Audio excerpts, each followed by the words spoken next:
Welcome to the Light Gate, where reality bends and the unseen awakens. Preston Dennett, joined by Dolly Saffron, guiding you beyond the veil and into the infinite unknown. Every week we unlock high strangeness, extraterrestrial contact, hidden realms, psychic awakenings, the afterlife, and secrets they don't want you to know. Step through the gate, and if you feel the calling, subscribe to the channel and share it with those ready to awaken.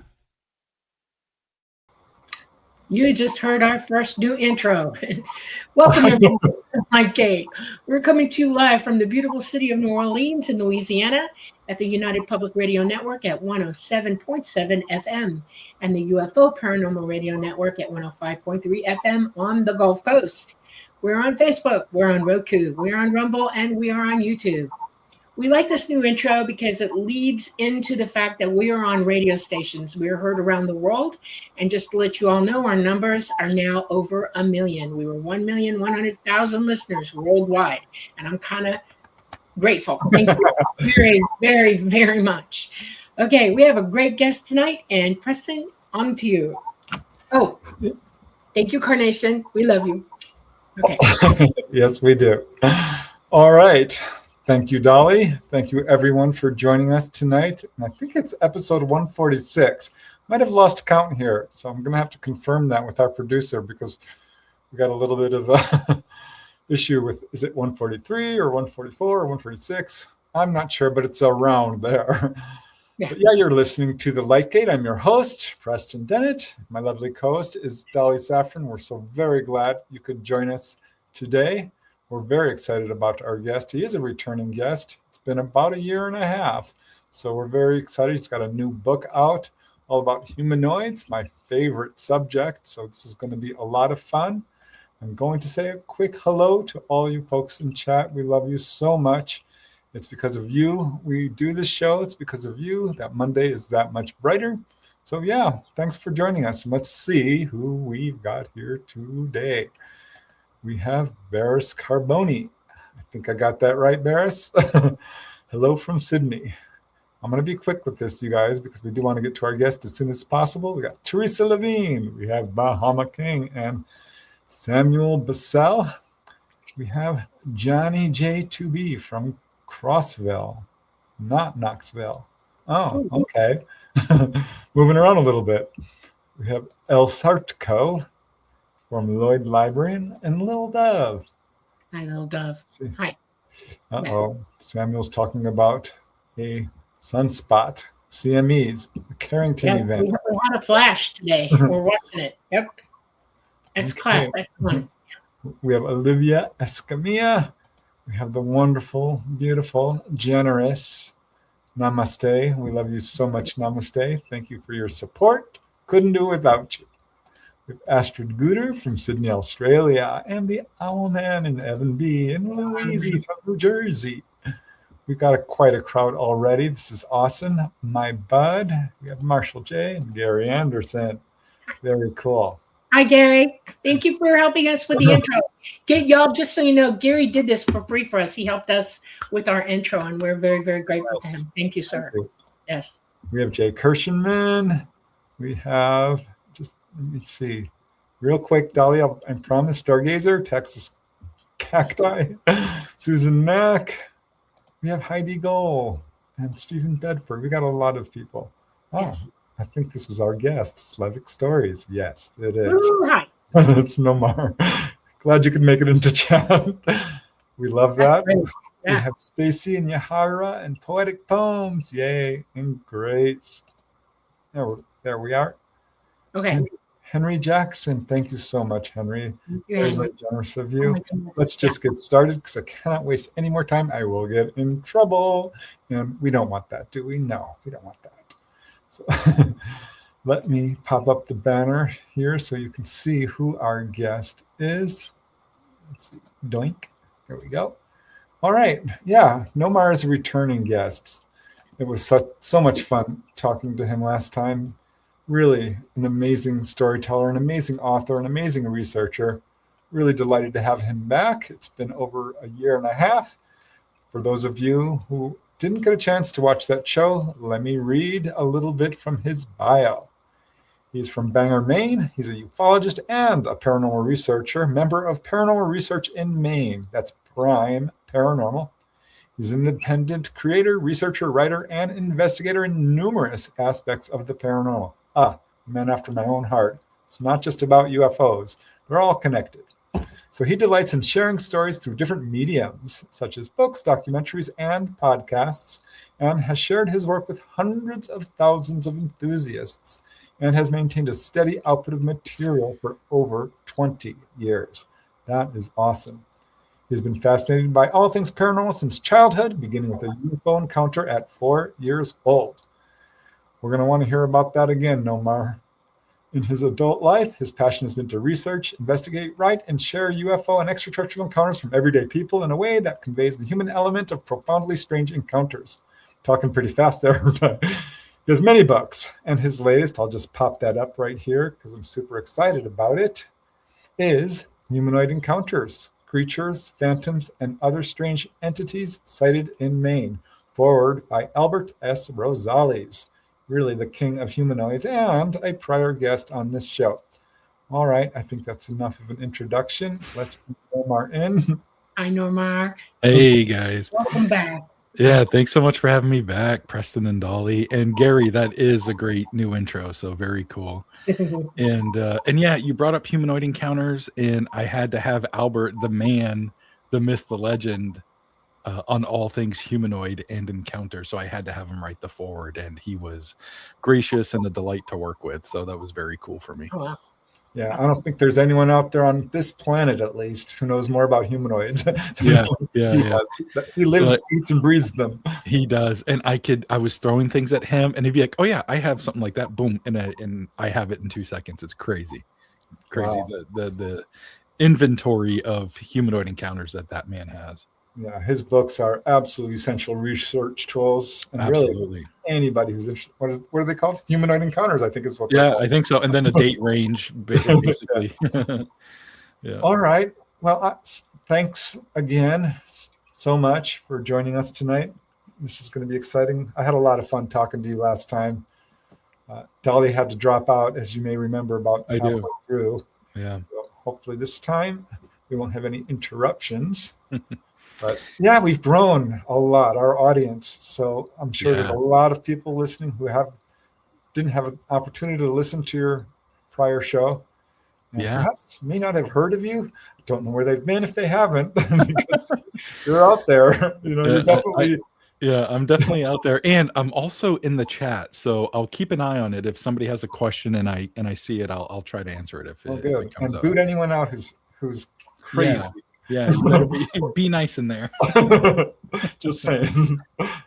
All right, yeah. So tell us, how this all began. You had an encounter as a young kid. That sounds interesting. That was truly the catalyst. So I'll paint the picture.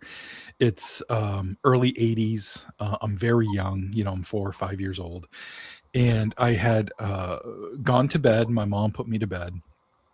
And I woke up in the middle of the night. A loud noise woke me up. And I remember my eyes popping open and kind of like looking around for some sort of reason why this happened. And I started to hear light tapping on my window. And when I looked over there, I realized it was rain. And then I saw the sky light up. And I was like, oh, that was probably thunder.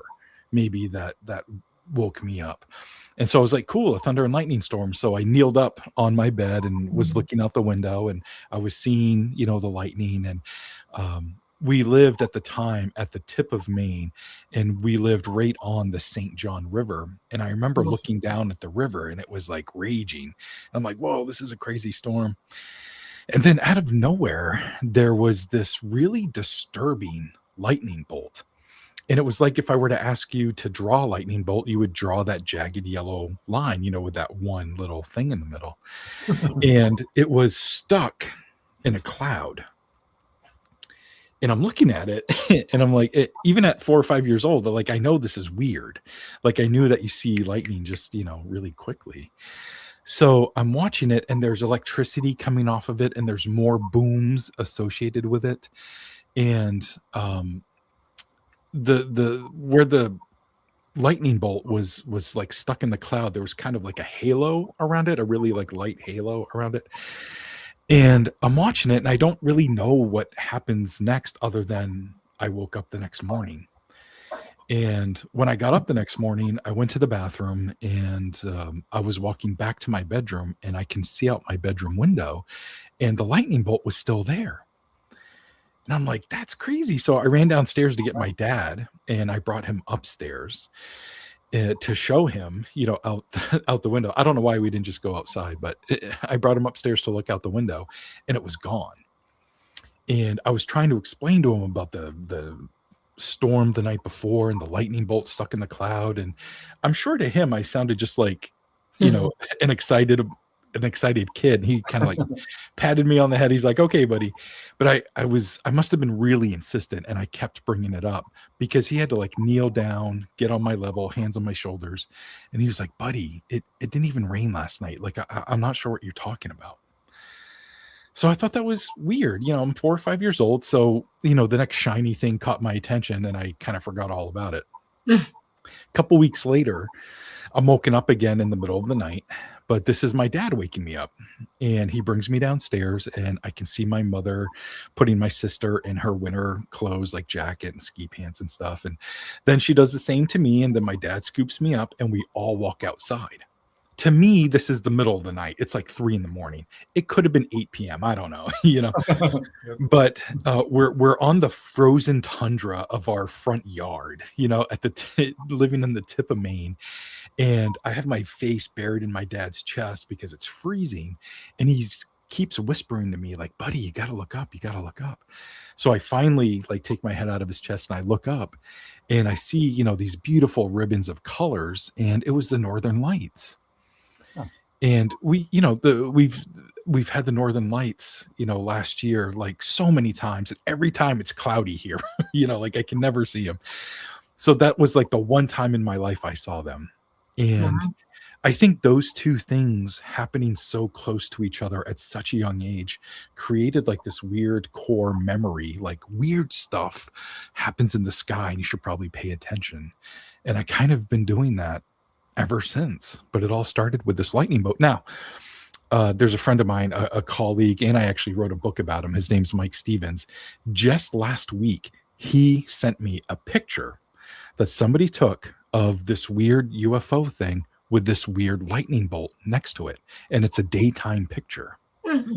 It's wild. He's like, this is the only thing I've ever seen that reminds me of your story. And I'm like, oh my God, that's the thing. It's just that one jagged line. I'll send it to you after the show. Yeah. I was like, oh my God, this is crazy. Oh. Where that was taken? That picture?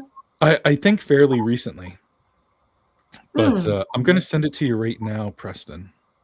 Oh, okay. Via email or either. Yeah.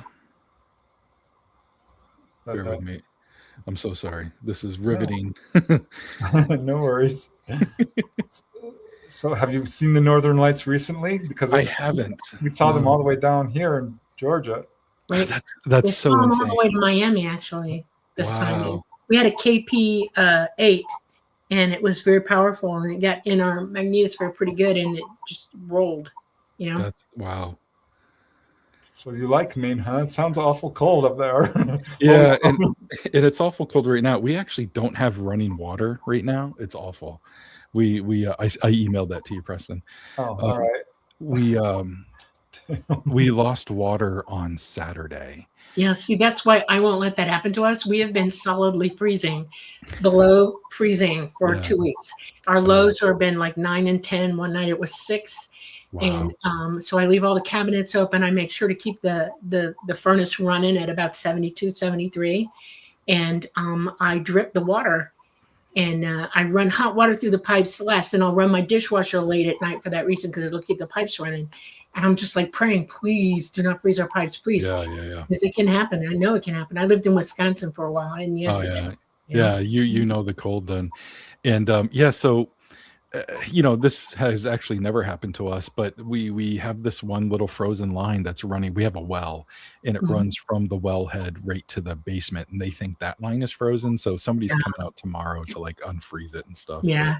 Yeah, Yeah, that was hopefully the other thing I did that I didn't say. We have our well, and it's got one of those rock tops on it, and it's not enough. So I cleaned out one of the chicken coops and dumped all that hay on top of that thing and then covered it in double plastic and weighted it down and prayed. And it's like, please don't let that freeze. Please don't let that freeze.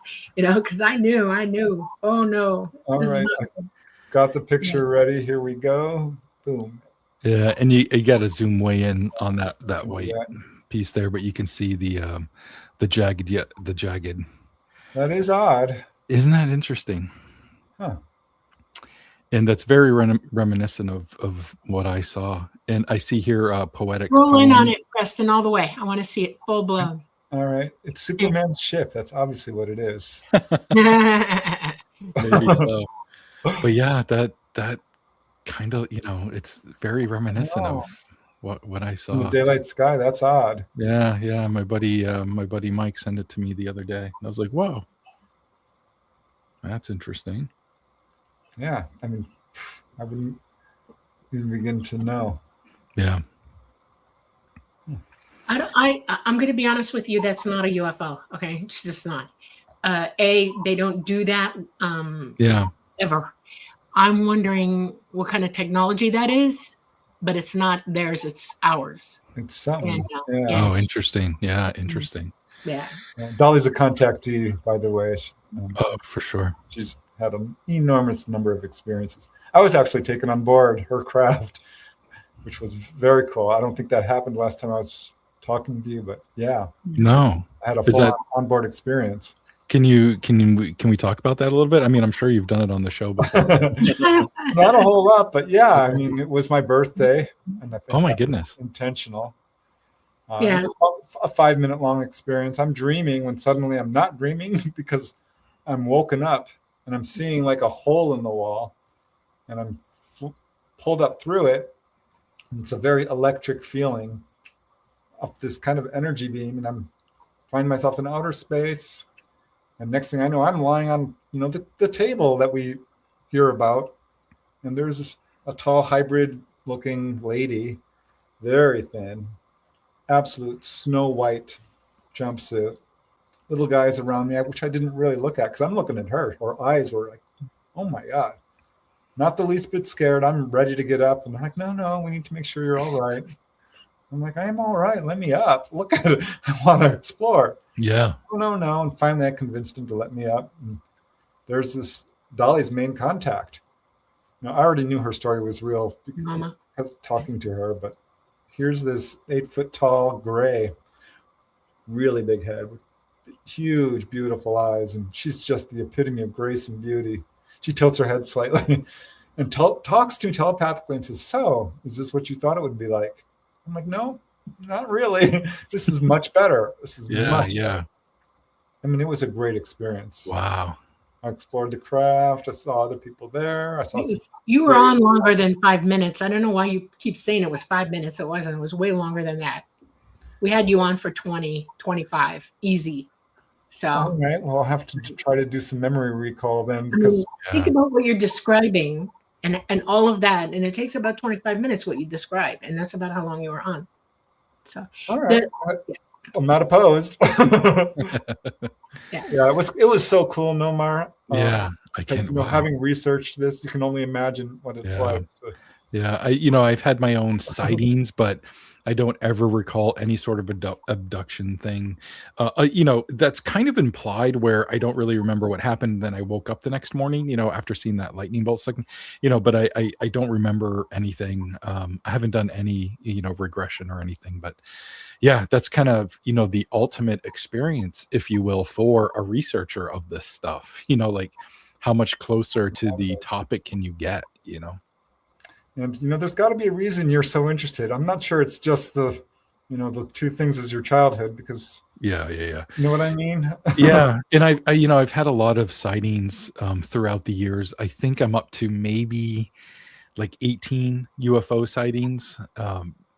some daylight, mostly night. There's even been a couple of humanoid type things that I've seen, and even my father has had a couple of like humanoid sightings, and one of them just like came up fairly recently for me, and I included it in the new book. Okay, now wait, hold on a second. You're kind of just glossing over this. Yeah.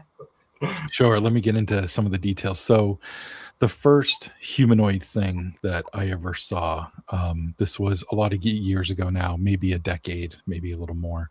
Actually, it might be closing in on 20 years now. Time flies. Anyway, doesn't it? So I'm living in an upstairs apartment. It's a house that was turned into like 4 different apartments. And I'm on the second floor, and there's an awning that acts as like a little roof that I can see out my kitchen window, and it covers the porch down below. And I had woken up in the middle of the night, 2 or 3 o'clock in the morning, to go pee. And you walk out of my bedroom into the living room, into the kitchen, and then into the bathroom. And I was just about to step from the living room into the kitchen. And when you do that, there are these 2 big windows in the kitchen, and they overlook, or they look out to that awning roof thing I was telling you about. And you just can't help but look out at it, when you walk into the kitchen. It's just where your eye goes. And I saw this silhouetted black shape perched on that roof. And it was facing out towards the parking lot. It wasn't facing me. And it was like jet black. I could barely make out any details other than it had a bald head, pointy ears, and folded wings on its back. And I'm frozen at this point. It's stopped me in my tracks. And my weight shifted because I stopped so abruptly. And when my weight shifted, the floorboard beneath me creaked a little bit. And the head of this creature tilted slightly, like it put its ear towards me, like it heard me. And I'm like, oh no. And a second later, this thing stands up, and then its wings like shoot out, and it sounds like a baseball pitcher throwing like a 90-mile-an-hour fastball into a catcher's mitt. Like a smacking sound when these wings came out. And then it just did this graceful nosedive off the roof and glided behind the apartment building. And I was just like, what the hell? I couldn't go to the bathroom. Like, I lost, all interest in that. And it really kind of scared me that this guy could be my ex-wife. It scared me so much. I went back into my bedroom, and I put on some sort of funny movie. I can't remember what I put on, but I put on a funny movie just to kind of get my mind off of it. Yeah. You saw a gargoyle for real. Yeah. It was some sort of winged humanoid. It was weird. And I did go outside the next day to investigate to see if there was any like footprints or anything that I could see, and there was nothing.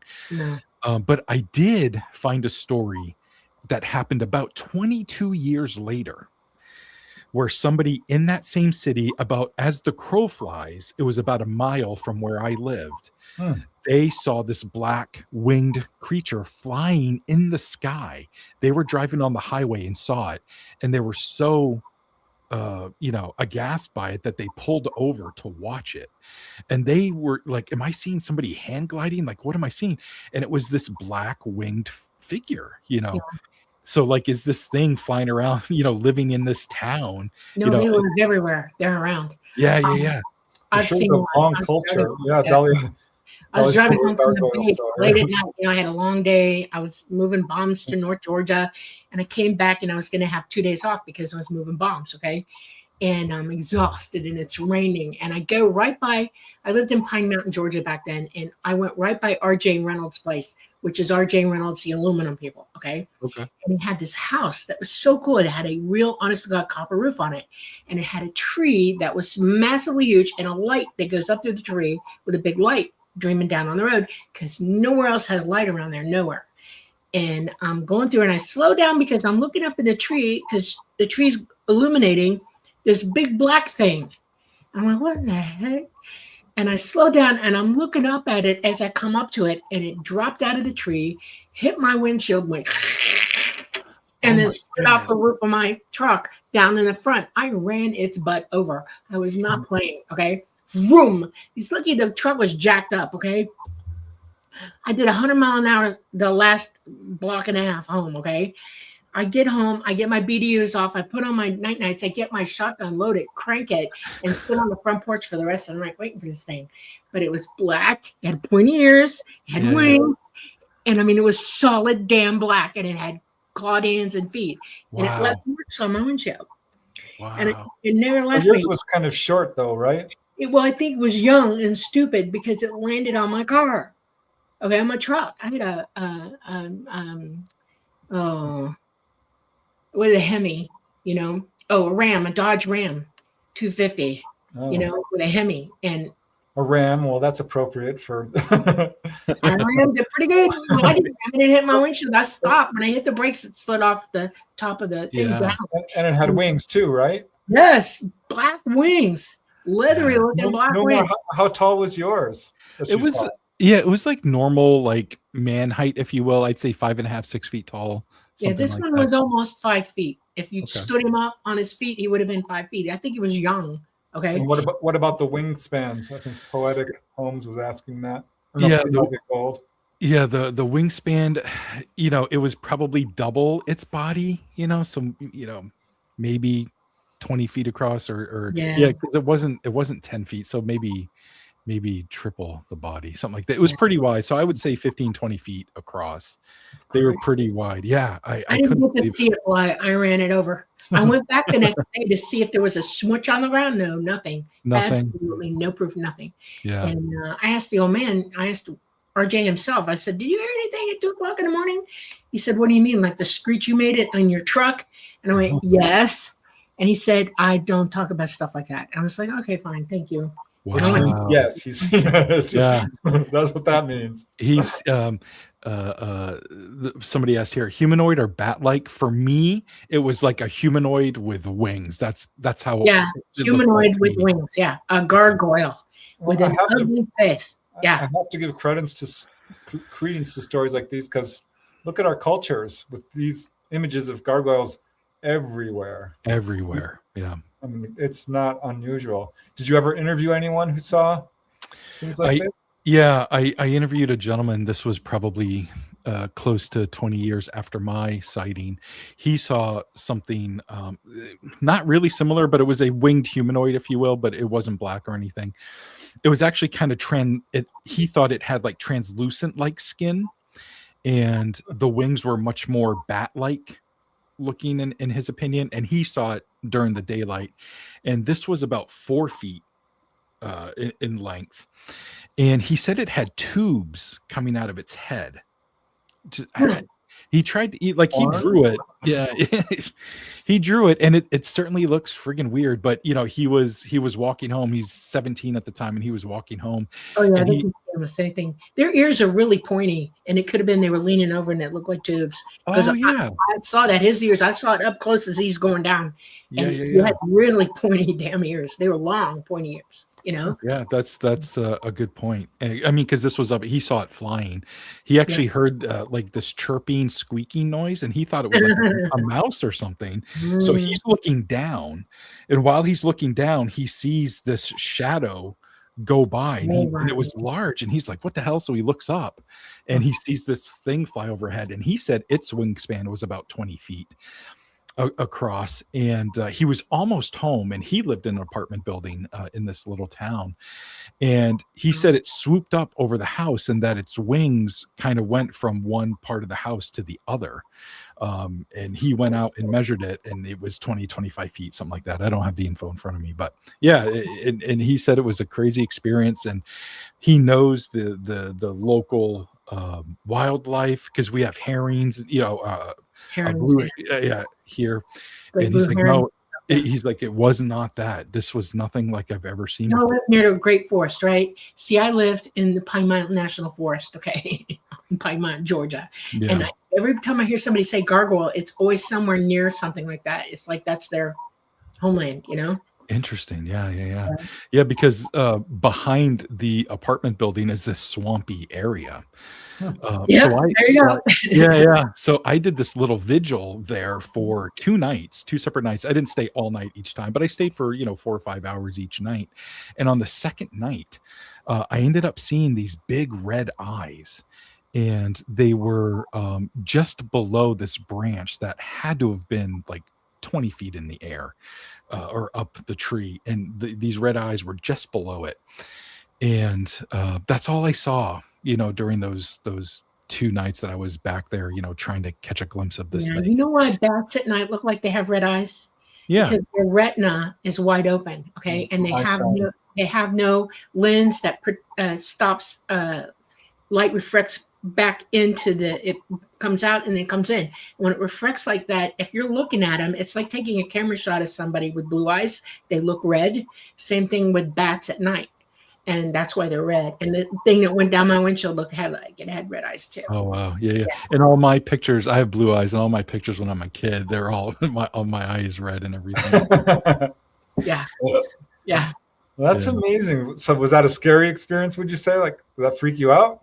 When I saw the red eyes, or when I saw my both. creature? Either. When I saw the creature on the roof, yes, I freaked out. I was very scared, but I also thought it was cool though, and I wrote everything down. And I was in the beginning stages of my journey of like documenting like strange stories and things like that. Wow. But the red eyes in the swamp, I'm just like, sweet, give me more. Yes, come on. I know. Because I'm not sure if I'm envious or kind of glad I haven't had that. I'm a little bit on the fence there. Yeah. And I was letting the weather play a factor in me not trekking out there to see what these red eyes were, because it was swampy and it was actually the middle of summer. And so the mosquitoes were awful, and and I didn't want to come across anything. So I just stayed in the car and observed, Yeah. So Maine apparently has quite a few more things going on than just gargoyles. It's got gargoyles and probably Bigfoot, I'm sure. Oh, sure. There's a lot of stories about Bigfoot over here. But I also saw this other strange thing. This was in the winter of 2020. It was February of 2020. So it was literally like a month before the world changed, And I'm driving home. It's about 6:45 p.m. and I'm on a back road in the town that I live in. And up ahead, about 300 yards, my headlights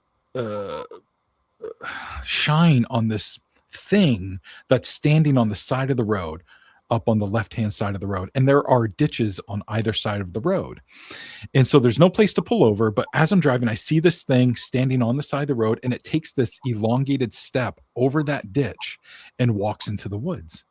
And this thing looked like a bundle of sticks for each limb and torso and head.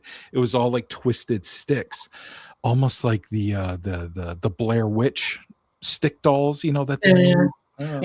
Or for modern audiences, like Groot from Guardians of the Galaxy, Groot, yes. Yeah. But it didn't look wood. It looked like it was made of wood, but it was inky black. And it didn't have antlers, but it had these two sticks or bones or something sticking straight up out of its head.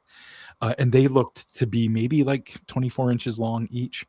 And it stepped into the woods and walked. And so, I'm going about 45 miles an hour. And so I come up on this area very quickly.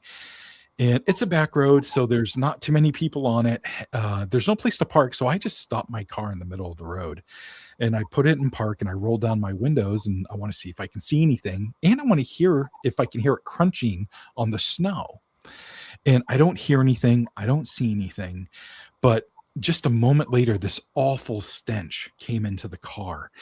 And it was like sulfur or like rotting meat or something. And, you hear about that in Bigfoot encounters or like black-eyed kid encounters or demonic encounters. But I've never experienced it. But it was awful. And, this was February in Maine, and I had to drive home with all four windows down to get this smell out of the car. It was awful. So I get home and I write everything down. It's almost annoying being a researcher and author. Maybe you can attest to this, Preston. when you have your own encounter, you're like, I want to be unbiased, but this just happened to me and I'm human. So I'm writing everything down and I email it to a buddy just so it's out there and it's out of my head, and it helps me to process it, I guess. And I never thought about researching the immediate area that I live in. It just hadn't occurred to me, I guess. So I decided to do some research to see if anybody else had seen something like that, or if anything had happened here. And I had come across an interesting UFO encounter from about 30 years earlier that happened in 1996. And this UFO was hovering over the water, and these people were driving a car. And as soon as they kind of got into the UFO's line of sight, it started pacing them. And then it went right over the car, and they decided to get out and look at it. And apparently it was just, 20, 30, 40 feet off the ground. And they were looking up kind of inside of it. And it had lights on, but it wasn't reflecting down onto the ground, which was really confusing them. They would put their arms up and the light wasn't touching their arm, but it was illuminated. It was hard for them to describe, apparently. I've heard that kind of thing. Yeah. UFO lights are hard to describe sometimes. Yeah. They're very bright, but they don't reflect onto the ground. Yeah. So strange.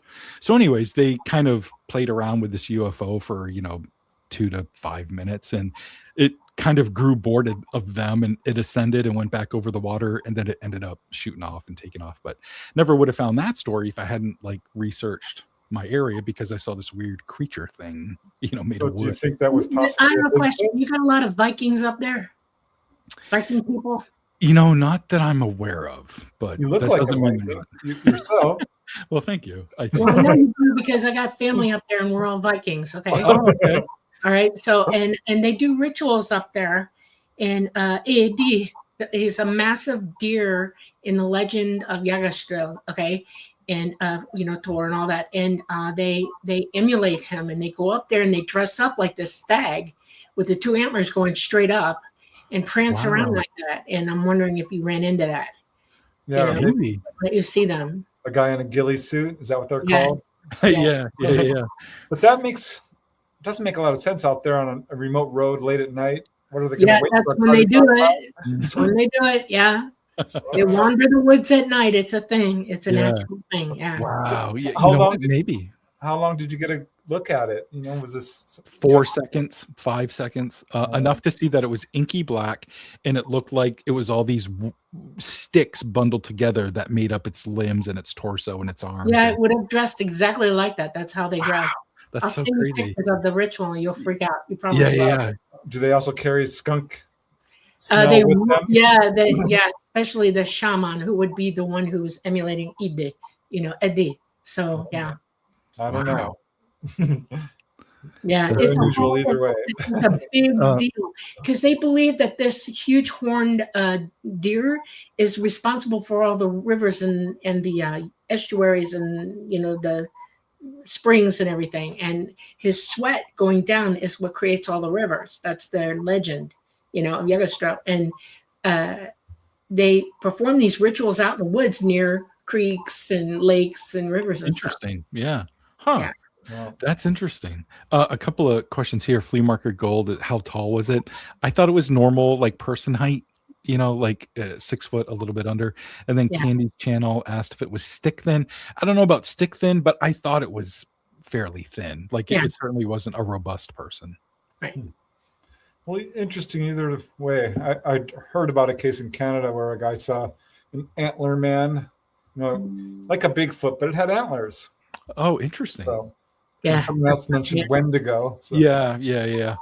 I saw that too. I have been given reports of people coming to me thinking that they might have run into a Wendigo, and one of them was probably about 15 miles from where I'm at.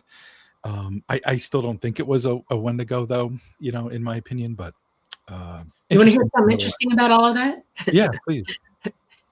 Okay, so I'm a Viking. I'm Same Viking. Okay, I'm Nordic Viking and Swedish Viking and Finnish Viking and Russian Viking. I'm also Sami Swedish, Sami Nord, from Norway and Russia. Okay, I have all those bloodlines, and one of the funny things about Native Americans is we're all the same people.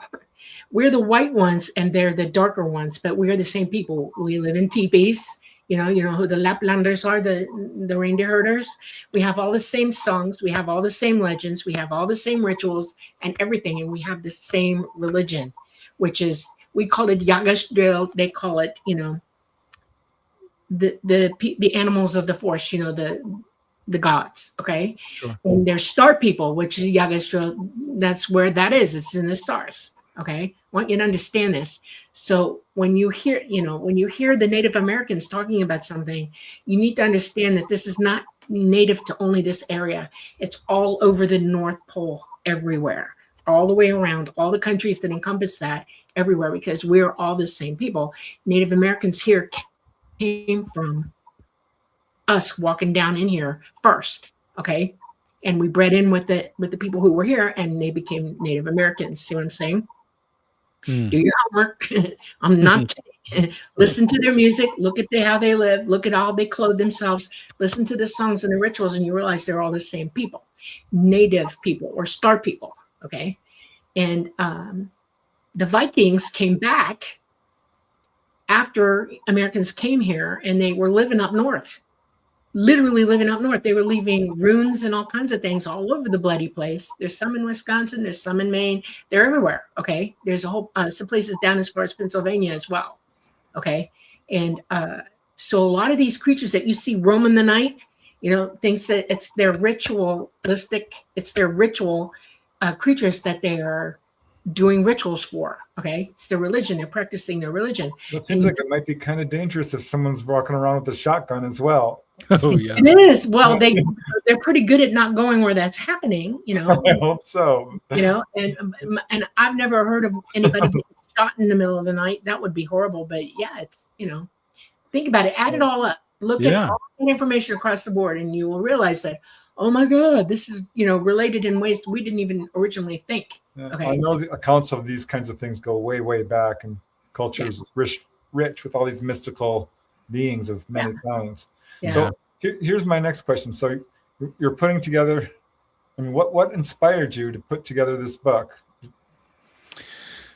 The book previous to this was the catalyst for it. So the book previous to this was UFOs over Maine, 10th anniversary edition. And so, of course, it has, a whole bunch of UFO encounters, but I also ended up having all of these really interesting humanoid encounters mixed in with it. Mm-hmm. And as I kept doing my research, that's it right there. As I kept doing my research, I kept finding all of these really interesting entity encounters that people were having.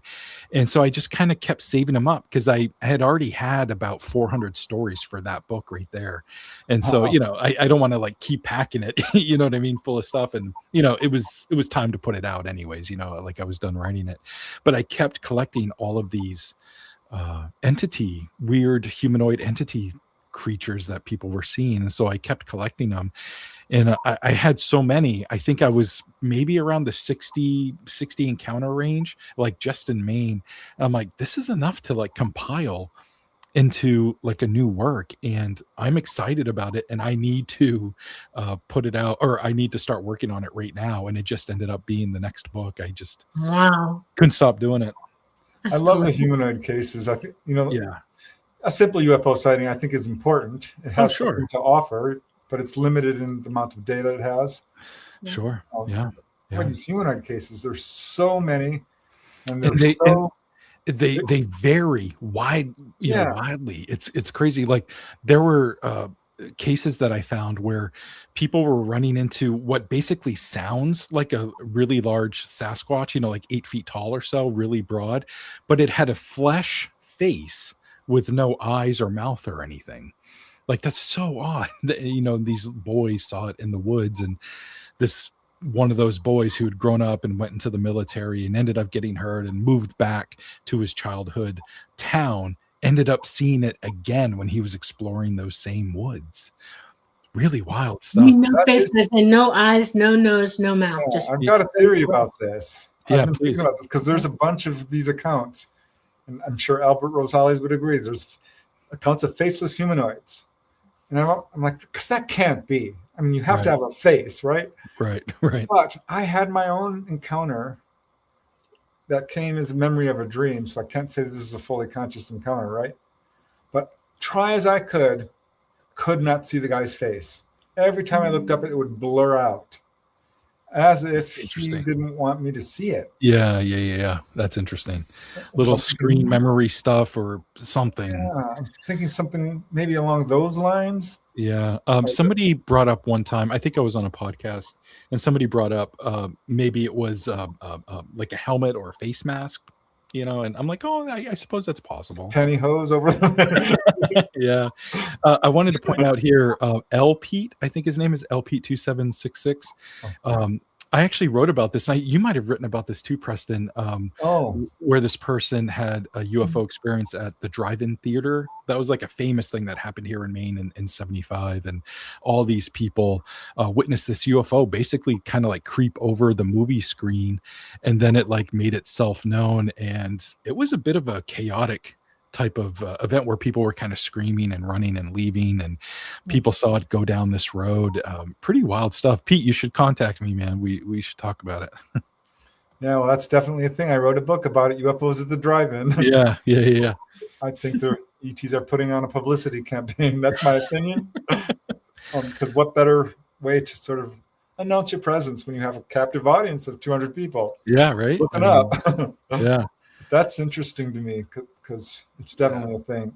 Yeah, absolutely. So 80 encounters in this book, or you said 60 or 80? 60 to I think it actually might top out at like right around 100 or so.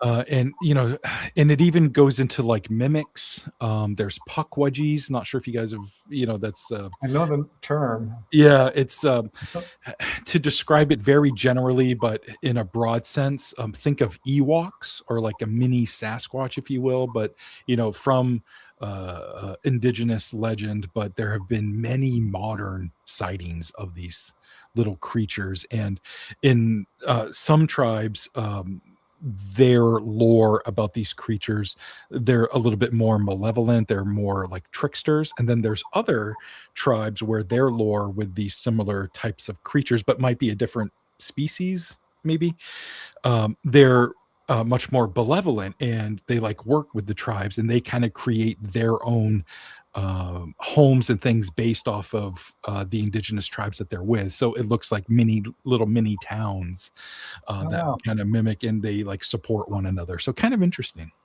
Yeah. Very interesting. Yeah. I'm curious, in this book, which are the two most outstanding cases that you got in that book? Oh boy. Two most outstanding. How about 5? 8. Yeah. That's a good question, though. No, yeah. It is.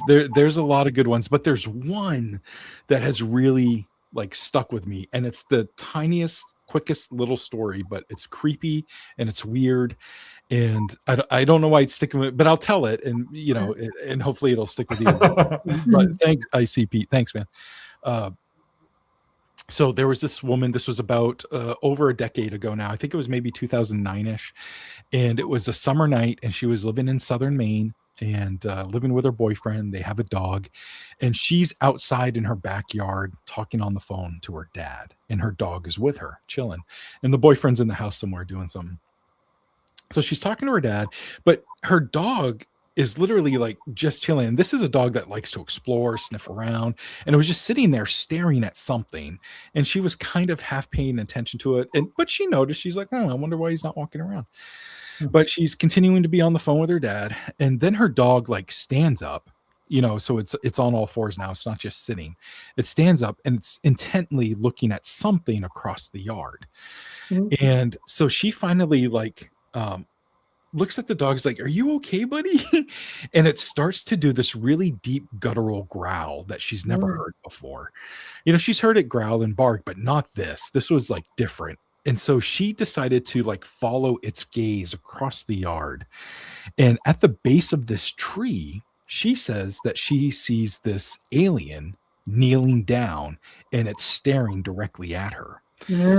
And she described this alien as probably tall, because it was like all limbs. Like all she could see was like long legs and long arms.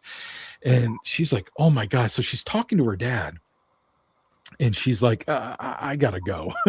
So she's hanging up her phone and is about to put it in her pocket. And this motion of taking the phone from her ear to her pocket kind of signaled to the dog, like, go chase after this thing. So the dog takes off running and it's barking. And this alien stands up and now it's looking at the dog. And she says when it stood up, it was like 8 feet tall, super duper thin. And it takes off running. And while it's running, it either starts to cloak or disappear from the head down. And at one point, it's just legs running. And then it disappears completely. The dog stops running, but continues to bark at this thing. And she's just like, what the hell just happened?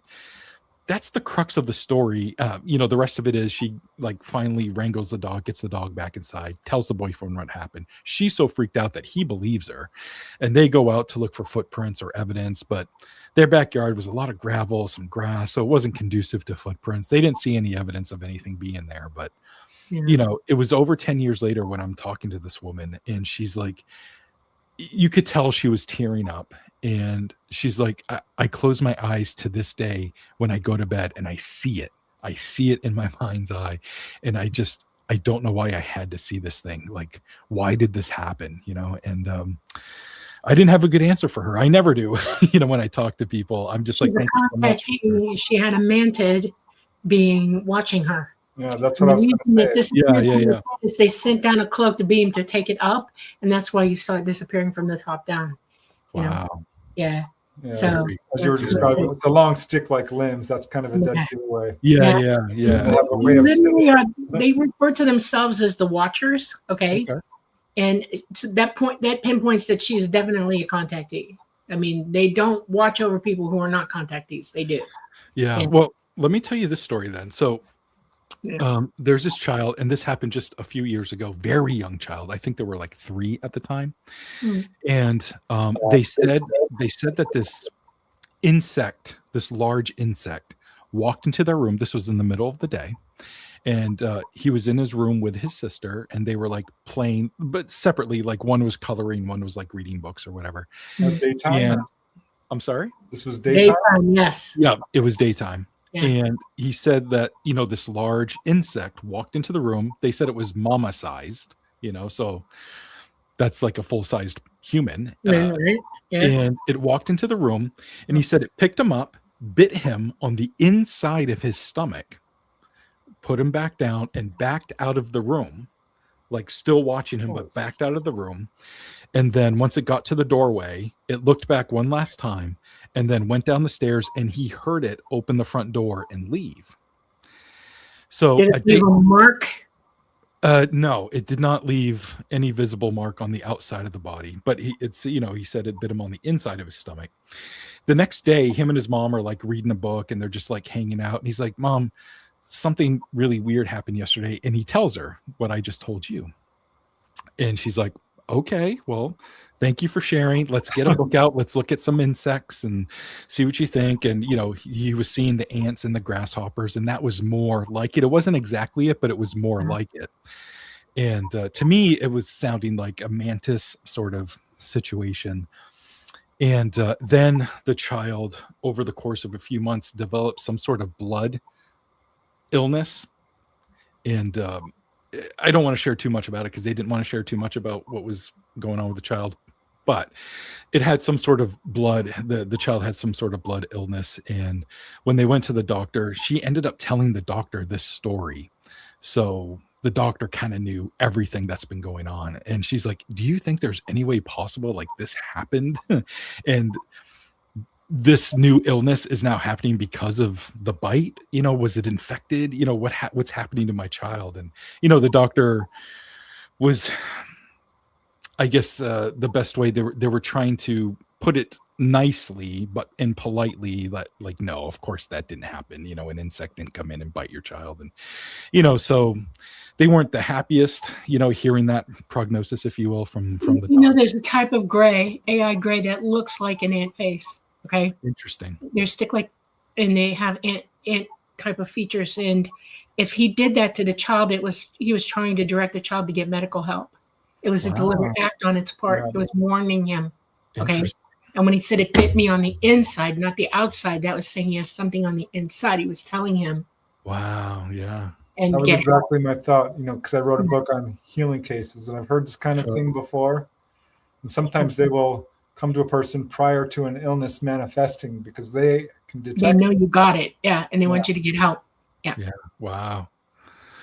Fascinating. Fascinating. Now, that's insane. Yeah. Wow. Now the same town, and this happened years earlier, but this same town, which is a very small town, I happened to go to this garage to get some new tires. They were very affordable at this garage that happens to be in the same town that this little kid lived in. And I'm sitting in the office while the guys are putting new tires on my car. And so I'm sitting with the owner of the place, and I like the waiting room is basically his office. So he's just on his computer doing his thing, and I'm just like sitting there on my phone. And he goes, "So, what do you do for work?" And I'm like, "Oh, here we go." So I love that one. Yeah. Oh, okay. You asked. So I explain, and he goes, something might have happened. And I love it when that happens, because that almost always happens. And he goes, so I'm outside one morning and I'm tinkering around in the garage. It's like 5 a.m. and I have my morning coffee and I'm tinkering around. And I start to hear like the hum of motorcycles coming from like the back of my house. But there's no roads behind my house. Like it's all woods. And I'm like, okay. And he goes, the sound's getting closer and closer and louder. And it's a little bit different than motorcycles. Like, I don't know what it is. So he stands outside to look at, to see whatever's coming. And he's standing there holding his coffee, and he sees what he claims are two grasshoppers, human-sized, on these hover motorcycle thingies, and they just whiz by his house. Oh my God. He's like, what? But, drinks his coffee, goes back in his garage, and never tells anybody until like 6 years later when I walked into his office and was getting my tires changed. And this was maybe 2 months after I got the story from the kid. And I'm like, are there insects? Not connected, not at all. No, what you're describing is back engineered BS. In other words, how do I explain this? When you're back in engineering things, they get a little crazy and they build craft for fun. Okay. And they like to play little weird plays on people to confuse them about what's really going on around them. And they'll do stupid stuff like that. So yeah. Interesting. That was back engineered. Tomfoolery. So did he say what color they were? Or did he get a good look at them? Or? He didn't get too good of a look at them, but the color of them was like an olive type of green. From like the blur. Drab, yeah. And he said the hover motorcycle things were like a dull gold, or maybe like a dark kind of beige. Yeah, that's military grade stuff. Yeah. Interesting. Back engineer. Yeah. It's so crazy because just think how many people don't tell anybody. He didn't tell anybody. What are the chances he's going to meet you? I know. Probably would have been lost to posterity, as most cases are, I think. Yeah, I would say 90% of them. Maybe that's overshooting, but I feel like 90% of stuff like goes unreported, and we just never know about it. Because this old timer in Maine, he's not going to like risk his business or anything, or doesn't want to sound like a lunatic. But I come in being like, hey, I like this stuff. I look into it, and he felt comfortable sharing it with me, and it felt like such a privilege, Yeah, that's really good. I'm I'm glad when people talk. It's interesting. We need to know the whole story on both sides of this. Okay, think about it, because there's more than one side to this. Mm-hmm. Literally more than one side. And unless we know both, we can't make any reality decisions about what's really going on. And so hearing the whole story from everybody's got a job to play in disclosure. All of us, because the government's not going to do it. We just need more people like you guys to document it. So if they're talking to you, it's a good idea to listen to them and write it down. Heck yeah. Yeah, definitely. Wasn't the Allagash case in Maine as well? Yeah, it was. Yeah, and the famous and very awesome Ray Fowler really took that story head on and wrote this wonderful book called The Allagash Abductions. I definitely recommend you guys checking it out. And he had the guys go under months long regression therapy to pull all this story out of these 4 guys who really didn't know they were abducted at the time. They knew something weird had happened, but it wasn't until Ray got these guys in contact with a hypnotherapist, and they each one sat down for multiple month sessions to get this whole story. But it all started up in the Allagash Wilderness Waterway, which is this section of northern Maine where there's hiking and fishing and all this great stuff. If you're outdoorsy, I'm not outdoorsy, so that sounds like a nightmare to me. But these guys were 2 of them were brothers, twin brothers, mind you, and then 2 friends. So it was 4 guys, and they were living and going to school in Massachusetts, and spring break was coming up, so they came up to Maine for 2 weeks to live off the land and do all this cool stuff. And it was their second night when they were camping in this area, and there was all these other people there, and everyone there saw this UFO in the sky. It was this big, round, bright light, and it kind of looked like the moon, but the moon was already like in another part of the sky, and everybody's like, well, that's freaking weird. And, and then it disappears. It lasted all of a minute, and everybody kind of went back to what they were doing. Well, a couple of nights later, these guys go to an even more remote little island lake area. It's just the 4 of them on this little riverbank. And they were there for about a day, and they were running low on fish. And so they had to start fishing. That was their food source. So they spent the day fishing. They had no luck whatsoever. So now it's nighttime, and they eat the rest of their food, and they're like, we got to go. Let's try some night fishing. Maybe we'll have better luck, and they'll be biting tonight. So they set up this big, almost like a bonfire, so they could find their way back into their camp. Because they were going out. Yeah, so they're going out into the dark. So they're out and they're fishing, and they're still not having any luck. But then this bright light appears in the sky again. They go, oh, the UFO's back. Check it out. And then this beam of light shoots down to the water, and it's almost like it's searching for them. And then it hits their canoe. And then the next thing they remember, they're all back on shore at their campsite. One of them is still sitting in the canoe. The other 3 are standing on the riverbank, and they're all looking up at this bright light. It still has the beam of light that gets retracted, and then the UFO shoots off. So they help, the one guy get out of the canoe and back onto shore, and they go and sit at the picnic table. And they're like, what the hell just happened? And they're all super tired, very lethargic, and their bonfire is now just embers. But it felt to them that they were gone for maybe a half hour, but it was clearly like multiple hours. They were red flag here, missing time. Yep, definitely missing time. So they still had like a week and a half left of their vacation. And to them, it really felt like they were just going through the motions. They weren't having fun. It wasn't a camaraderie sort of thing anymore. They were tired, and they felt strange, and they didn't have a great rest of their time. Then they go back to school, and then they kind of start living their lives. One gets married, then another one gets married, and they kind of separate and move to different parts of the state. And then one of the twin brothers starts having these nightmares, and he's surrounded by these creatures, and he's like, what's happening? He'd wake up with, super sweaty, sweating the bed all night. And then he started having these epileptic type seizure type things, and he goes to a doctor, and he explains about these crazy nightmares, and the doctor says, you should talk to Ray Fowler. And so there was this MUFON convention that Ray Fowler happened to be at in this town, or close to, in the same state that these guys were in. And so this guy decided to go there and talk to Ray Fowler. So Ray's signing books and doing his thing, and this guy's standing in line waiting to talk to Ray. And he gets up, and it's finally his time to talk to him. And he's like, I think I've been abducted. But Preston, I'm sure, I've been at conventions and stuff, and everybody's got a story they want to tell you, Yeah. And it's like, okay, yep, thanks. But, you're trying to get on to the next person. So Ray was kind of feeling that same thing. He's like, thanks, man. I appreciate you telling me that story, but I got to keep the line moving. And this guy was like pretty insistent. He's like, Ray, I have a twin brother. And this happened to like all four of us. And Ray's like, That's right. Yep. oh, twin brother. Okay, let's talk. And so he's like, give me a minute and we'll go talk. And so Ray finishes up doing his thing. And then these guys go talk. And then that's when really everything broke loose. You know, he was introduced to the other three guys, and then he got them the hypnoregression therapy. And then what comes out is what happened during the abduction.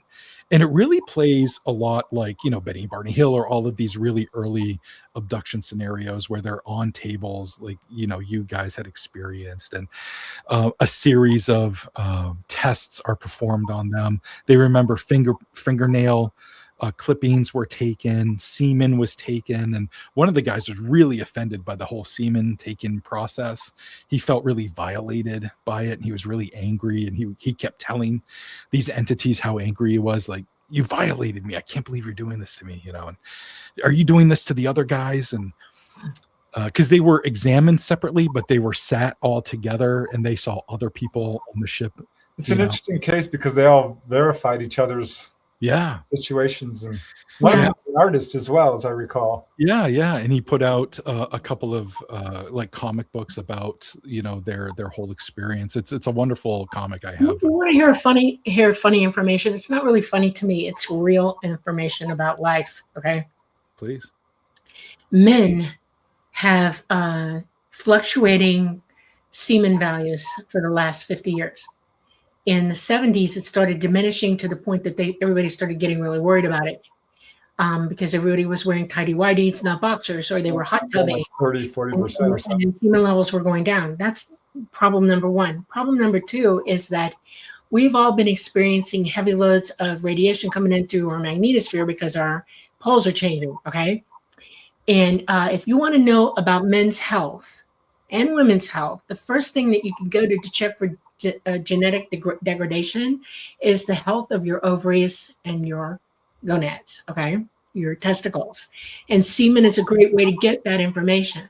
It's not like you're being raped. They're not going to use you for breeding like a lot of people put out there. That's what they're about. They're checking on the viable health of your DNA, of your endocrine system, of your metabolic system, and your overall health. By that alone, okay? This is a very good precursor. When you're in the hospital and a doctor orders certain tests on you, they can draw your blood and do that, but they don't draw your blood. They get the easiest from you without hurting you, and that would be semen, or women ovulation, or they take samples from, you know, different parts of their bodies, okay? It is so important for us to be educated enough to understand why these tests are occurring, and not the lore of being violated. Right. Violation. Stephen Fowler talked about that. Yeah. You know, and in the Betty Andreasen case, certainly that was a big part of what she was told by the ETs. Right. So that doesn't surprise me. Yeah, it's a good case. Yeah. Have you run into multiple witness cases? Because a lot of the people I interview, in terms of on-board experiences, it's multiple cases, multiple witness cases, I should say, are much rarer than single witness cases. And that's kind of true with humanoids too, you know? Yeah, I think they're probably more common than we know, and just these experiencers, you know, might not know either, you know, that it's multiple, but yeah, I don't run into them often. I think maybe two, and one I can remember pretty well. The other one I don't, but yeah, I don't run across it very often. What's the multiple witness case that? Yeah, so there was this woman who was having these really strange dreams, and it was her and her husband, and they would be on board this UFO. She knew it was a UFO, but there was nobody else on board. It was just him and her, and that's kind of interesting. And they went into this one room, and like a panel opened up, and it was like a window, and they could see that they were in space. So then they were kind of instructed, like just telepathically, I think, to go downstairs. And so like they took this elevator that was like on the UFO, and it opened up, and when the elevator closed, they were like in this vacuum of sound. It was like everything was very muffled or like dead sounding, like if they like banged on the side of the wall, like it made a deadening sound. It wasn't echoing like normal. So anyways, the elevator door opens up, and now it's like this department store, and all of these clothes, and all the clothes are white, and there's female clothes in her opinion, and there's male clothes again in her opinion, and everything was either her size or his size, and they were instructed telepathically to like put these clothes on. So they do, and that's kind of the dream, a reoccurring dream that she kind of keeps having. So now in her waking life with the same husband, they're going to bed one night. It's about 9 o'clock at night, and the kids are downstairs. They have like a 12-year-old and a 14-year-old at the time, and they're about to watch a movie downstairs. Mom and dad are going upstairs to like lay in bed and watch TV and stuff. And so she's brushing her teeth, the husband's getting ready for bed, and he sees this light outside. And he's like, what the hell is that? And she kind of pokes her head out of the bathroom, and she's like, what? And he's like, there's this weird light outside. And so she goes and looks, and she's like, it's the freaking moon, idiot. And she's like, no, the moon's over here. And so she looks, and she's like, oh my God, you're right. He's like, you want to go outside and look at it? And she's like, yeah. So they go downstairs. Yeah. So they go downstairs, and the kids are like, what are you guys doing? Because they, the parents are like going outside 9 o'clock at night, and they thought they were going to bed. So the kids are like, what are you guys doing? Well, there's this weird light outside. You want to come out and look? And the kids go, yeah. So now all four of them are outside on the porch, and the light is to the far right. So they kind of have to like lean over the porch and look to the right. And they're looking at this thing that's kind of high up, but they see the moon. The moon's over here, and they see the light over here. And then all of a sudden, the light shoots to the front of the house. Now it's facing them directly, and it's descended quite a bit. Oh, here we go. Yeah. So all four of them are watching it, and then a moment later, it blinks out. And they're like, wow, it was there, and then it wasn't. Like, that was weird. They're like, yeah, that's crazy. Well, let's go back inside. So they go back inside, and the kids go, hey, our movie's over. Like, they could see the credits running. And she's like, no, that's the credits of the last movie. Your movie's going to start in just a second. And so they're like, no, that's the movie. And so she goes to the kitchen and looks at the clock on the stove, and it's a little after 11 p.m. And the whole entire family lost about 4 hours. And they all recognized it. They all talked about it just in that moment, and then they never mentioned it again. They didn't want to. They didn't want to explore it until I talked to her some 35 years later, and she's telling me this story about the dream, and she had a lot of strange stuff happen, but that one really stands out. Wow. I want to say something to you real quick, because I'm watching the chat, and I have two reasons for this. One, it's called conditional memory. We as human beings can cause our own amnesia. Okay, we are very good at it. If it's above our pay rate, in other words, if we can't handle what we just went through, if it's just too much, it's not going into delusion. We literally choose amnesia. It's like somebody getting hit in the head or having a traumatic experience that's so traumatic that you just shut it down. Boom, you're amnesiac. Okay. That's why you can't remember everything that goes on with ET, because we literally cause that to happen to ourselves. The other thing is that ET doesn't take anything from you or do anything to you that they don't have full permission from you for.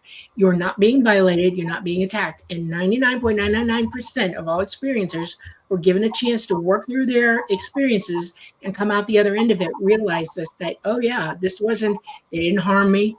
It was okay. I really do feel like I did give permission, and I'm trying to remember everything now. Okay. Which is a journey for some of them, for sure. Right. Yeah. It is our fear that causes us to forget everything. Literally, we cause our own amnesia problems. They don't make you lose your memory. That is all on us, not them. Literally. As a nurse, I can tell you all the time that there are small children who go into amnesia, and they break off any trauma that they've had, especially serious trauma, and won't remember it for years or never again. Okay, adults do it too. Fear, trauma can make you, and if you don't understand what's happening to you at first, it's going to come out like that, because everybody on this planet is trained to be afraid. Everybody's trained to think about horror. Everybody's trained to think they're being violated. Everybody's paranoid. You're not taught to be a perfect observer and see things that are really actually going on, and then open your mouths and say something in a situation that helps you remember what it was. 9 times out of 10, if you stop an ET and say, okay, explain this to me, and they do, you'll remember it. And every experience who does remember has that issue going on. They've asked, why are you doing this? Why are you doing that? And they're not afraid, and they accept what's happening because they're agreeing to it. They know why. ET will tell you why, and it's all fun and games after that. I had my own episode of missing time once after a little orb came down, and I remembered it about some months later, but never did recall. Well, I did recall through kind of the dream state what happened. But you know what's interesting to me is something you said regarding this lady and her family. They didn't talk about it. I'm sure you've run across that in other cases. Oh yeah. Yeah. There's so many cases where someone's like, you're the only person I've told this to, and while that's a privilege, I'm also like, wow, like there's not a lot of processing going on. There's not a lot of, really like addressing, because some of the stuff is very traumatic to people. They can't help how they feel sometimes, and they do feel as though this was a traumatic situation, and it's it can be repressed by a lot of people, and that sucks. So I'm glad I can talk to some of these people and help them hopefully feel a little bit better, but they're also getting it out, which is good. And I can let them know that there are other people out there that are experiencing similar things, like you're not alone, and that seems to help, which is good. Were you able to talk with that whole family, or just the lady? Just the lady. And, by the end of it, because we talked for quite a while, and she's had a bunch of stuff happen. But one of the last things. It's usually not a one-off. Yeah, yeah. And one of the last things she said to me, she's like, she was teared up, and she was like, why me? And I'm like, I don't know. But what I do know is, because you're sharing your story with me and allowing me to share it with other people, somebody else who's asking that same question might not feel so alone, because they know you went through it. And that seemed to give her a little bit of comfort. I didn't have a great answer, but I'm like, it might help somebody else. And at the very least, I think that's a good thing, As we talk about things, as we let it go, it's a cathartic situation comes in. Sure. You can counsel people. You can too. You're a researcher, and I'll give you a piece of advice. Okay. When you're talking to somebody who's had these experiences and they seem negative at first and they're afraid and they're alone, what you need to do is say, you don't necessarily need somebody to hypnotize you. You can take yourself down into those situations yourself. You can learn to meditate. You can learn to hypnotize your own self and bring yourself into the reality of what you've seen and what you're experiencing. And that way you're ready for the next time it happens, where you're more in control. People feel out of control at first. They don't know what's going on because they're amnesiac about it. In other words, you need to walk them through the process of gaining control over their anonymity. Okay. Because otherwise they're going to become full-fledged victims. They're going to be full of fear still. They're never going to get over it. And that's no way to be. Yeah. When you're a nurse or a doctor and you're bringing somebody into the hospital and they have a very bad thing wrong with them and you're trying to help them and work with them, you don't just say, you're going to do this, this, and this because I said so, right? You talk to them. You tell them what's going on. You help them with their fear. You bring them through it. You keep a communication with them so that they're 100% comfortable with what's going on. We've been taught not to do that in our own lives. We don't when we feel isolated or in fear or whatever, we're not willing to go that extra few steps to lose the fear. In other words, to tamp it down and shine a light in the situation that we're in. In other words, survivorship comes at no cost to you, except that you'll become a victim if you don't. Mm-hmm. And particularly with this subject, because there's this sort of fear-based narrative being put forth by the media, certainly, and by governments. Now, I'm curious, and I'm not sure if you can answer this. What were some of her other strange experiences?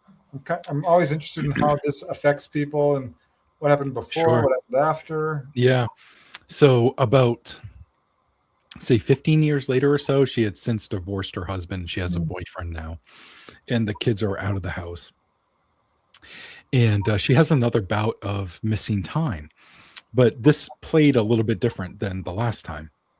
So her boyfriend during that time liked to go into the woods and collect antlers, and he would make Mm. things, Yeah. lamb and all this stuff with him. Yeah.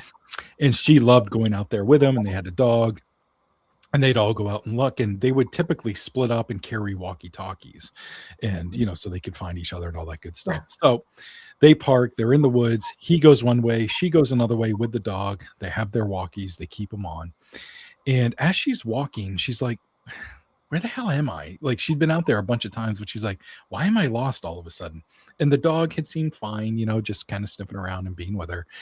And she's like, this is weird. Let me get the walkie and radio the boyfriend and see if he can tell me where I'm at. I'll tell him what I see. And, so she gets on the walkie, and as soon as she tries to use it, this burst of static comes out of the walkie-talkie, and then it's unusable, and she's like, what the hell? So she keeps walking. Her concern is growing. It's, what was supposed to be a half hour is turning into an hour and a half. And now it's turning into like 2 hours. And she finally sees the peak of this mountain. She's like, oh, that must be Mount, whatever the hell. And she's like, if I see that, that means I need to turn around and like go west or whatever. So she figures that out, and she continues to walk. Another 20, 30 minutes goes by. And as she's walking, she starts to hear a car horn. And she's like, what the hell is that? And so it kind of makes her, lights a fire under her to get moving pretty fast. And it turns out it was her boyfriend in the car honking. Mm. And so she runs up to the truck. She's like, oh my God, you totally helped me get back here. And he's like, he's mad. He gets out of the car and he's like, where the hell have you been? It's been 4 hours. Ooh. And she looks at her clock. She's like, oh my God, I've been gone a while, but it feels like 2 hours to me, not 4 hours. And they didn't end up getting into a fight about it, but she was very concerned about what happened. She had missing time. He asked, was the dog acting weird? She's like, no, the dog was fine the whole time. I just felt lost. It's been 4 hours. And she kept having to look at the clock to convince herself it had been that long. Yeah. She got put down where she didn't get picked up. You know what I mean? Yeah. Did she tell the boyfriend oh, well, I have this issue? Yeah, he seemed to be well aware of what's happened in her past. There's another incident where she was having this pain in her hip, and she goes to the doctor, and they take an X-ray, and the doctor, after he gets the X-ray and looks at him, he comes back in to talk to her, and he jokingly says, when did you get shot with buckshot? Did your boyfriend shoot you? And she's like, what? Huh. And so he's like, well, on your thigh, well, here, look at this. And he pulls up the X-ray, and there's 3 silver spheres in the shape of a triangle in her thigh. And he looks down at her thigh, to examine it in person, and there's no scarring or anything there. And she's like, what are you telling me? I have these 3 pieces of metal inside me. And he's, yeah, that's what's going on right now. Yeah, she is definitely. I have in my thigh as well. Oh, wow. I have one major one, and then 2 smaller ones that don't bother me. I don't mess with them. The bigger one moves from time to time and it'll vibrate. Oh, wow. Well, in her experience, they disappeared completely. It was years later. She had another set of X-rays done, and she's like, hey, you're going to see these things in there. And the doctor's like, okay, because it was a different doctor at this point. And they take the X-ray, and he's like, I don't know what you're talking about. There's nothing there. And he showed her the X-ray. She's like, what? And she tried to call the other doctor to see if they could get X-rays. They were gone. Yeah. The doctor literally went and checked, and he said, I don't have them. We don't destroy medical records. I don't know why I don't have them. See, I've heard this sort of thing with the whole medical industry. There was a guy I talked to who went to the doctor because his daughter had the same issue going on, and he showed him this document, which he said was officially from the government, that we're not supposed to remove these things. We're not supposed to talk about them. We could lose our license. Wow. Yada, yada, yada. I talked to another guy. The doctor, what do you call it? Blurred out or photoshopped the implants out of the X-ray or with another X-ray. Yeah. I don't know. There's something going on with the medical industry, and I think some doctors are in the know about this. I don't know. But I've come to believe that almost all contactees do have these things. Yeah. My mother was treated by the military because she had polycystic ovarian syndrome. And she had been married for 6 years and no babies, and she was going into menopause. And they irradiated both her ovaries and her pituitary gland with cobalt radiation. And they told her, don't get pregnant for a year. But unfortunately, right after the last treatment, she got pregnant with me. They not only erased all of her records for that, they erased a lot of my birth records, a flat slap missing. We went to go get them when I was 18 because I said, why don't you have these already?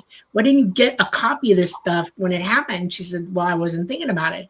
And when we went to get them, redacted, it's gone. And the doctor who treated her is gone.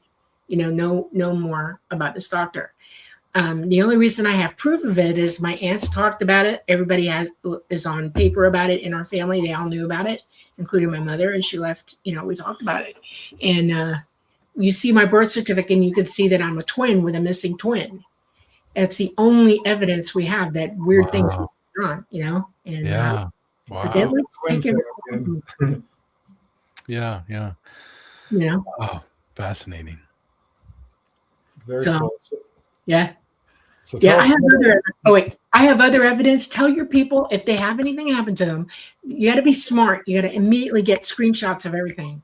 Get downloads, get the paperwork for it. Do not let it go missing on you. Keep copies of everything. If you have an encounter, write it down quick because you could forget it. Document it. Yeah. I'll even do a thing where I'm driving late at night and I'll keep my eye on the time. Like, okay, nope, there's no missing time. Which could happen so easily. I think there's a lot of people who probably haven't and would never know. How would you? Yeah. It's, very interesting. Have you ever had missing time, Nomar? I personally have not. But I've talked to so many people that have. It almost seems like it's a standard now because I just talked to so many people that have missing time. It almost seems like it's a part of like every little thing. And it's not with just like UFO stuff there, so I don't know if people kind of get lost in some of these encounters with these humanoids, or if there's a trance thing going on, or if they're part of a different dimension or something when this is happening. But it'll happen when they're experiencing an entity sighting as well, and what they thought was just like a few seconds or a couple of minutes of seeing this thing, once they get back to the car it might have been an hour or so, and they're like, what? I haven't been standing there for an hour watching this thing, so I obviously that's fascinating and wildly scary, because what's going on during that time with this entity that's present, Right. And I've come to realize the closer you are to a UFO, the greater the chance that something like that's going to happen. Yeah. If you see one, if one's within 500 feet of you, guarantee you're going to have something happen to you. Yeah. Because they don't come down like that unless it's for you. Right. And I say I don't remember missing time, but when I was a child and the next thing I remember is just waking up. I'm seeing the thing, and then the next thing I know, I'm waking up. That's a form of missing time. Sure, but I didn't have an awareness of it. At the time, I just was a little kid and I saw a thing, and then I went to bed and woke up. All right. So, do you have people reporting grays as well? I'm sure you've probably gotten a number of a number of grays. The gentleman I was talking about before, Mike Stevens, he's a gentleman that's in New Hampshire, and he's had a lifetime of encounters, and I wrote a book about his encounters up till the present time when the book came out. And he's had a number of experiences with a lot of different entities, but there was this pocket of time. It was like a 9 or 11 month time period where he was visited. It seemed to him like maybe a couple of times a week, and it almost seemed like it was school lessons is why they came. And he said there were 3 entities. One was male and military in presence is what he thought. Wow. And there was a female, and she seemed very motherly and was the teacher. And then there was a child, and the child, he and this child entity would often share like jokes between each other. There was this image that this child entity put into his head that kind of looked like the robot made from the Jetsons, and they shared a laugh about it, which was kind of fun. But for the majority of these visits, he saw these entities as like these wispy, smoky things that weren't fully like formed, but he could kind of see humanoid aspects to their presence, I guess. But the last night that they were there, that's when they like showed themselves to him, and the child entity most certainly looked most like a gray, as compared to the other ones, because the other ones were taller and their skin was more scaly, if you will. And one was olive green or greenish, and the other one might have been the male might have been a little bit more brown, but again also scaly. But they seemed very benevolent and were helping him, he thought, and were giving him lessons. And Did the he reason describe where it was? it was in his bedroom.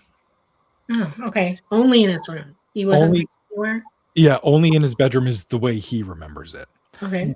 And he seemed to think on this night there was this other species of alien that was also trying to abduct him, and the benevolent ones had gotten in the way of it or in the middle of it to prevent it from happening.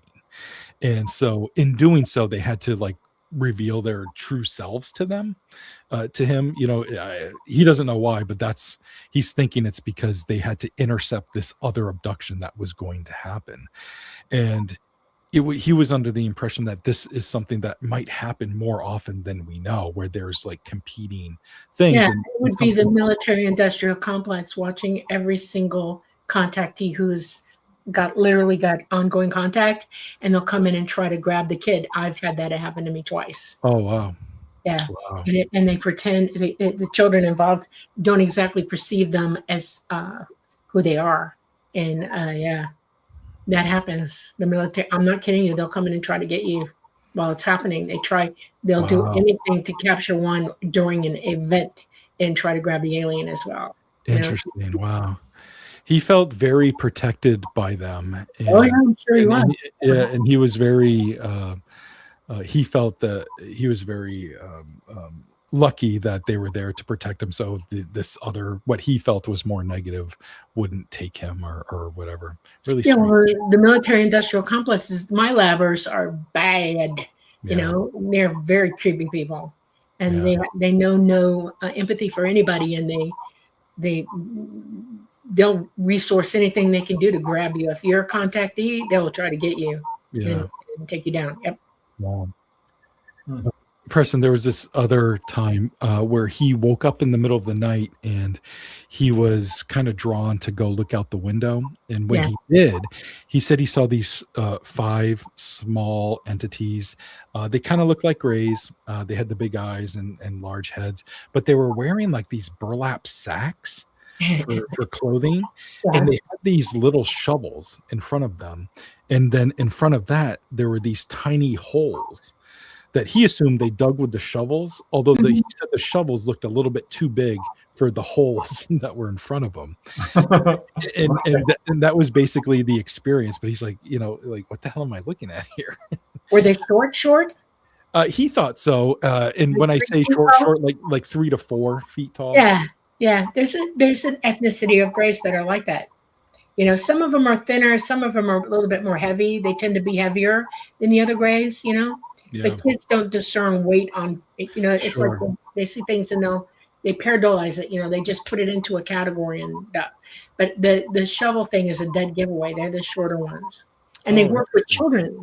So wow. So it kind of makes sense that they were present there. Burlap sacks is kind of an interesting thing. Yeah, I was going to ask, have you come across that at all? Like, specifically that, because it seemed to him that it was kind of like old world type of clothing, or like super poor.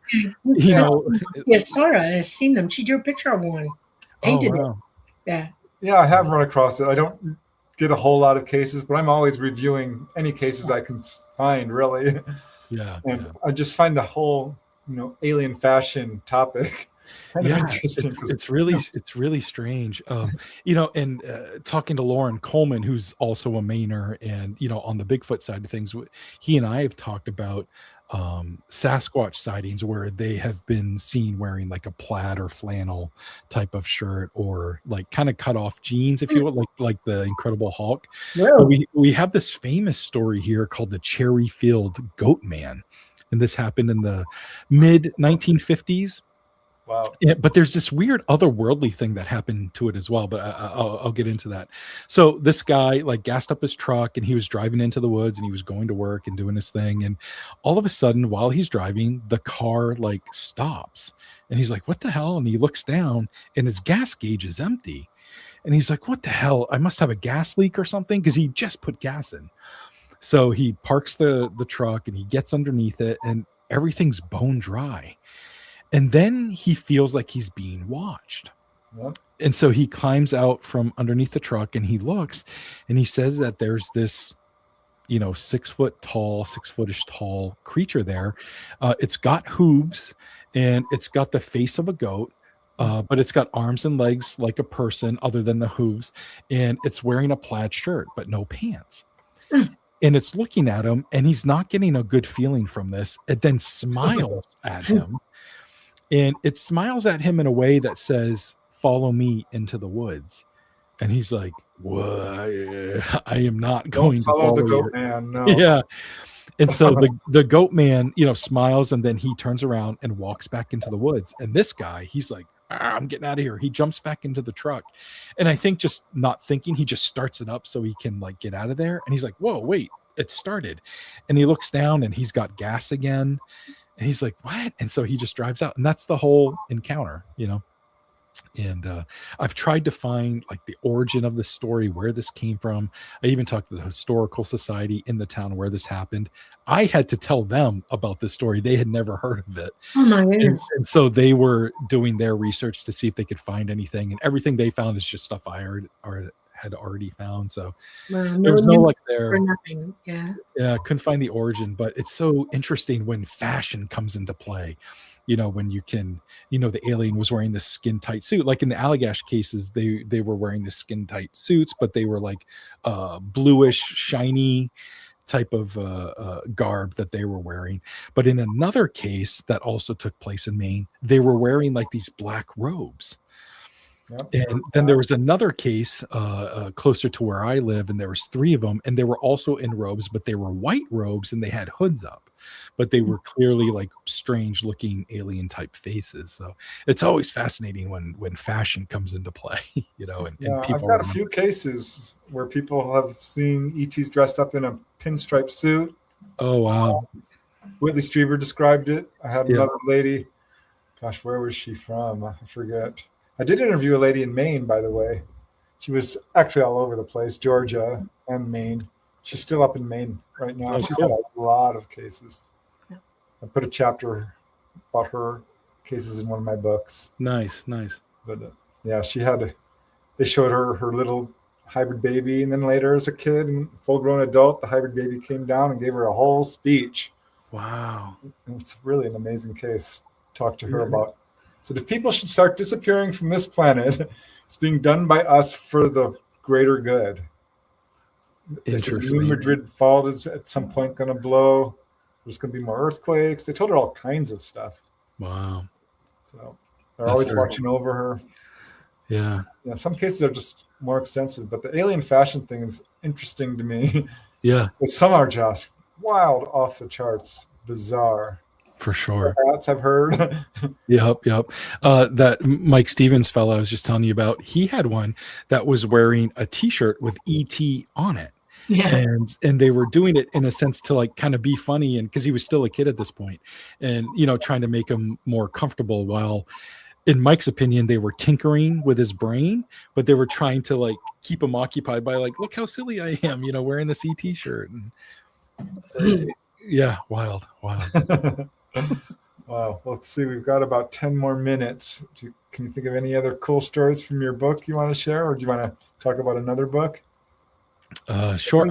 I have a new book that's coming out this year, and it's called In the Pines. and it's more strange stories, but it's not just UFO stuff. It's monsters, UFOs, but also bizarre true crime, cursed lands, anything strange that I could find. I was putting it all in. And there's this one story about this woman. Her name is Elsie, and this happened in the late 1800s. She was a church organist, about 24 years old, living with her family, and she hadn't had the best life. Her mother died from tuberculosis, and she was really scared that she was going to catch that and die from it as well. She also really struggled with her relationship with God, and she felt very often that she wasn't religious enough. She wasn't doing enough for God and for her community. And that's just something that really weighed on her. And people are like, you're fine. You're doing plenty, stop worrying about this. But, she couldn't. And so she had been ill and hadn't been playing the church organ for like the past couple of weeks on Sundays. So this was her first day back, and she wanted to get there early. So she did all of her chores early and then started walking to the church, and she wanted to, play a little bit so she could shake the rust off. And everybody else showed up to the church about an hour, maybe 2 hours later, and Elsie wasn't there. She never showed up. And everybody was concerned because this was not normal behavior for her. So people were so concerned that her brother went home and made sure that she wasn't there as well. And then the whole town came together to search for her. They even shut down the mills come Monday so everybody could be available. And they ended up having about 800 people searching for this girl. Wow. And about 5 days go by. And I think it was Friday, and they brought bloodhounds in to search for her, and they gave them some clothes to smell. Wow. And the bloodhounds ended up finding like this pile of clothes that belonged to her, and they brought them to the family. And they're like, yeah, that's her stuff. So they went back to where they had found the clothes, and they had the bloodhounds, and they kept searching, and the bloodhounds caught a scent on this tree. And so they get to the tree, and they're looking all around, and it's very wooded, so it's not like it's easy to look around where they were, but the dogs are like standing up on the tree and barking. And the searchers finally look up, and Elsie is at the top of this tree. What? And she's alive, like hanging on to the tree and just like looking at them like wide-eyed and kind of feral. And they're like, oh my God, we found her. Let's tell everybody. They even like sounded the alarm, like the town alarm, to let people know. It was a bell, I guess, to let them know that they had found her. And they had to like put up, she wouldn't come down. So they had to get a ladder. They put up the ladder. They brought her dad over because she had a really good relationship with her dad. And he was trying to coax her down, and she wouldn't come down. So somebody had to physically go up there in the ladder and like kind of like pull her down and like pry her fingers off the branches and stuff. They finally get her down. She's not talking. And she was very verbal beforehand, but she's not talking at all. She gets in the car, and she finally has some sort of recognition that it's her father because she like rests her head on his shoulder. And then finally, as the days go by, she's finally coming around, and she's talking now. And she's like, I don't know what happened. I left, and I guess I got lost. And then it was 5 days later, and I'm up in a tree.